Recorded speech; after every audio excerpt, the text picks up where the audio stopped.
जलन। ममता बहुत ही सीधी और प्यारी लड़की थी। वहीं सुनील एक सरल और आगे बढ़ने की सोच रखने वाला लड़का। सुनील, बेटा सुनील कहाँ है? अरे जरा एक गिलास पानी तो दे दो। हाँ माँ, अभी आया। क्या माँ, पानी तेरे सर के पास ही तो रखा है। क्या हो गया है, तबीयत खराब है क्या? अरे नहीं नहीं, वो उठने का मन ही नहीं कर रहा था, तो देखा ही नहीं। वैसे क्या कर रहा है? यहाँ बैठ ना मेरे पास। वहां पढ़ रहा था। वो कहना नौकरी में तो वक्त नहीं मिलता, अब ऑफिस से घर आकर ही तो वक्त मिलता है। अच्छा अच्छा ठीक है, पढ़ ले जा बेटा। सुनील पढ़ लिख कर और आगे बढ़ना चाहता था, लेकिन माँ की तबीयत खराब देखकर सोचता है कि शादी ही कर ले। कब तक माँ का ख्याल वो अकेले रख पाएगा?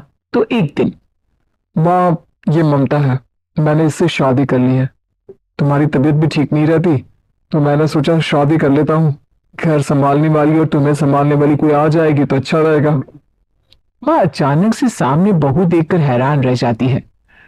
बेटा, ये क्या बात होती है? न बैंड, न बाजा, न दहेज, न शगुन, ऐसे कैसे बहू आ गई?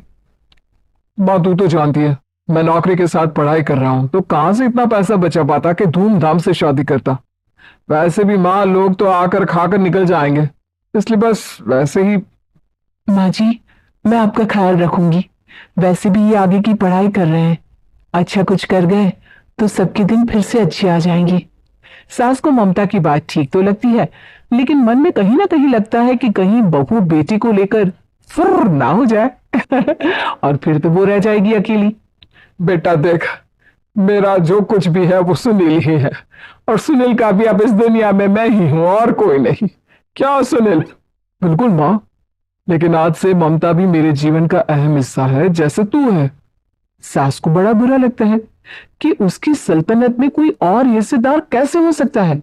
कैसे कोई और उसकी 30 साल की बेटी की जिंदगी में अचानक से आकर बराबर का हिस्सेदार बन सकता है। देख बहू, मैं भले थोड़ा बीमार रहती हूँ, लेकिन इसका मतलब यह नहीं कि घर की चीजों में मेरा कंट्रोल खत्म हो गया है। मैं आज भी इस घर की रानी हूं, समझी?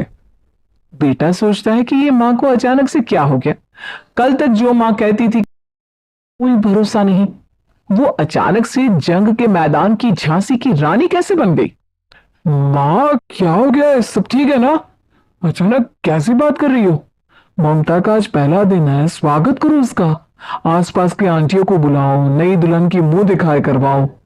खैर, सास सास होने का फर्ज निभाती है और बाद में एक सहेली के साथ बाहर निकल जाती है।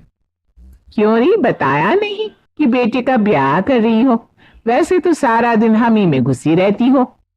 अरे मुझे भी तो अभी पता चला, वो अचानक सर पर लेकर आ गया। कहता है बहू है माँ तुम्हारी, अब इसको भी इतना ही मैं प्यार करता हूँ जितना तुझे करता हूँ। तो जी, ये क्या बात होगी? क्यों इतना प्यार करता है? अरे माँ का प्यार तो ज्यादा होता है। अब उसको तो कोई दूसरा पति मिल सकता है, लेकिन तुम ही बताओ, क्या माँ की ममता किसी और की हो सकती है? ना जी ना, बेटे को समझाओ ये बात। अरे क्या समझाऊं, मुझे तो खुद ही समझ में नहीं आ रहा कि क्या हो रहा है। जो बेटा कल तक माँ माँ करता था, अचानक से बीवी बीवी का राग आलाप रहा है।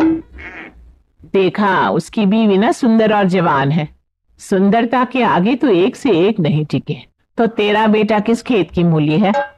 सास को भी समझ में आ जाता है कि बहू की सुंदरता के आगे माँ का प्यार किसी काम का नहीं। उधर बीवी, ए जी, अम्मा जी सहेलियों को छोड़ने गई थी, अभी तक आई नहीं, हम देख आए क्या? अरे रहने दो ना, आ जाएंगी। कहाँ जाएगी, उनकी आदत है, एक बार जाती है तो पूरी पंचायत खत्म करके ही आती है। अच्छा ही है, खाना वाना खा कर गई होगी। छोड़ो ना, घूमेगी तो खाना पचेगा, नहीं तो ऐसे ही खाट पकड़ लेगी। बहू भी शांत हो जाती है। उधर सास सोचती है कि आज थोड़ा देर से ही घर जाती हूँ, जब बेटा परेशान होकर ढूंढेगा तब मजा आएगा। बीवी को खुद ही पता चल जाएगा कि माँ के आगे उसकी दाल नहीं गलेगी। लेकिन वहीं दूसरी ओर घर पर, ए जी, माँ जी अभी भी नहीं आई। हमको तो घबराहट हो रही है कि क्या करे, जाकर पता करे किसी के घर। अच्छा, कहाँ जाओगी ये भी बता दो। पहला दिन है तुम्हारा इस घर में और एक ही दिन में मोहल्ला छानोगी क्या? हाँ, तो आप भी तो नहीं जा रहे हैं ना, हमको फिक्र हो रही है। अरे यार, ये रोज का है अम्मा का, खाओ और सो जाओ। बस फिर क्या था। बेटा बहू खाना खाते हैं और कमरे में सोने चले जाते हैं। उधर जब सास को कोई देखने नहीं आता तो वो हार कर घर आ जाती है, जहां वो देखती है कि सारे घर की लाइट्स बंद है। सास को गुस्सा आता है। बहू, ममता बहू कहाँ हो? लेकिन सारे दिन की थकी बहू को ऐसी नींद आती है जैसे किसी ने भांग की गोली खिला दी हो। वो तो नहीं उठती। उठकर आ जाता है बेटा। क्या बात है अम्मा, काहे चिल्ला रही हो? अरे सो जाओ ना, सुबह की थकी है बहू। वो सो रही है, जोर से बोलोगी तो नींद खुल जाएगी उसकी। माँ को गुस्सा आ जाता है। फिलहाल तो सो जाती है, लेकिन मन ही मन ढेर सारा जहर बहू के लिए भरा होता है। सुबह बहू चाय बना रही होती है कि सास धीरे से गैस तेज कर देती है, जिससे चाय का बर्तन जल जाता है। और जैसे ही बहू चाय का बर्तन उठाती है उसका हाथ जल जाता है।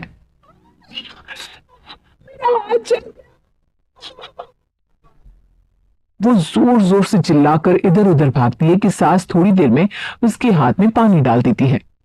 हाय रे बहू, क्या कर रही हो? पहली बार रसोई छुई हो क्या? सासू माँ गलती से गैस तेज रह गई थी और बर्तन जल गया, जिससे मेरा हाथ जल गया। हाय रे, कितना गंदा दाग! छी छी छी छी, मुझे तो उल्टी आ रही है तेरा गला हुआ मांस देखकर। तू ना मुझे अभी साथ से खाना मत लगाना। बहू भी खुद का हाथ देखती है तो उसे भी रोना आ जाता है। कुछ दिनों के बाद सास की सहेली आती है, बहू चाय बनाकर लाती है। उसके जाने के बाद सहेली कहती है, बहू की सुंदरता ऐसी है कि कोई भी दीवाना हो जाए। वैसे तेरे बेटे का क्या हाल है? अरे वैसा ही है, बहू के पीछे लट्टू। क्या करूं, कुछ समझ में नहीं आ रहा। मैंने तो बहू के चेहरे पर दिवाली के पटाखे की चक्री फेंक दी, उसका पूरा चेहरा जल गया। अब देखो ना रही सुंदरता, और ना ही अब मेरा बेटा उसे पूछता है। अरे अब तो वो उसे छोड़कर दूसरी भी देखने को बोल गया है मुझे। बहू सारी बात सुन रही होती है। आंटी एक बात बताइए, क्या भरोसा है कि दूसरी सही आए और आपके अनुसार रहे? देखिए आंटी, मेरी सासू माँ को गलत बात सिखाने की जरूरत नहीं है। हमारा परिवार साथ में खुशी से रह रहा है। देख बहू, मेरी सहेली की बेइज्जती ना कर, वही अच्छा रहेगा तेरे लिए, समझी? बहू नहीं मानती है। वो बार बार उनकी सहेली को घर से निकल जाने को कहती है। तभी सास की सहेली पास के चूल्हे से लकड़ी लाकर बहू के चेहरे पर लगा देती है। बहू जोर जोर से रोने लगती है। अरे ये क्या कर दिया?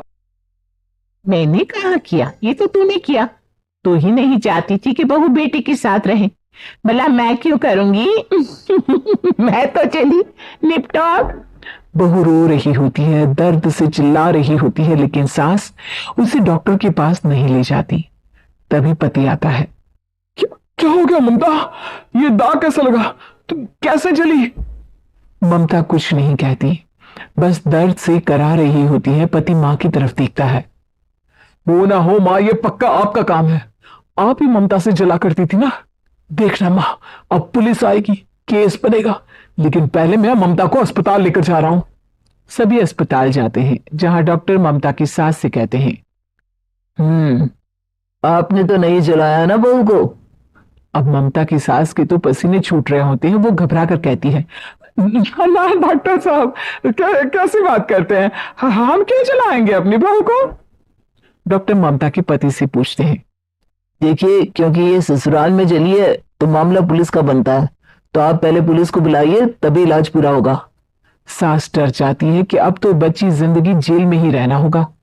रहने दीजिए ना, पुलिस को क्यों बुलाना? सारी हंसी खत्म हो जाएगी जब पुलिस के डंडे पड़ेंगे।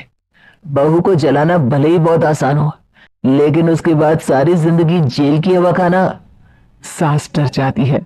पुलिस आती है, पास लेटी दर्द से करा रही ममता स्टेटमेंट देती है।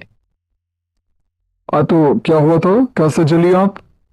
ममता पास खड़ी सास को देखती है। बेटी बताओ, कैसे जल गई तुम? ओए, काका किरण वाली शाहरुख, चुप, बिल्कुल चुप। सास चुप। सभी इंतजार करते हैं कि ममता क्या बोलेगी। जी मैं खाना बना रही थी, लकड़ी उड़कर मेरे ऊपर गिर गई और मैं जल गई। सास बहू की बात सुनकर रोने लगती है। देखा माँ, कितनी समझदार है ममता। ये चाहती तो, हाँ बेटा, ये चाहती तो मैं आज जेल में होती। मुझे माफ कर दे। मैं आगे से अभी कभी ऐसा नहीं करूंगी। बहू के साथ मिलकर रहूंगी।